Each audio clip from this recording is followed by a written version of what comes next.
నువ్వు పట్టుదలగా ప్రార్థన చేయాలంటే నువ్వు ఒంటరితనంలోనే పట్టుదలగా ప్రార్థన చేయగలవు. హల్లెలూయా. ఒంటరిగా ఉంటే పిచ్చి పిచ్చి ఆలోచనలు వస్తున్నాయేమో. నీ ఒంటరితనాన్ని నువ్వు దేవునితో ఒంటరి ప్రార్థన చేయడానికి ఒక చక్కని సమయంగా వినియోగించుకుంటే నీ ఒంటరితనం నీకు శాపం అవ్వదు, నీ ఒంటరితనం నీకు ఆశీర్వాదం అవుతుంది. హల్లెలూయా. అర్థమవుతుందండి? నీ ఒంటరితనం నీకు శాపం కాదు. ఒంటరితనము నువ్వు నిరాశ పడడానికి ఒక మంచి అనుకూలమైన సమయమే కాదు.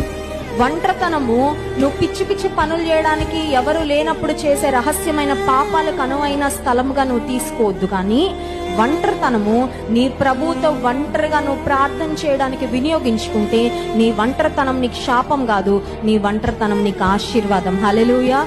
Your loneliness is a wonderful time to spend with God. నీ ఒంటరితనం దేవునితో నువ్వు గడిపే ఒక అద్భుతమైన సమయం అని ఎప్పుడూ మర్చిపోవద్దు.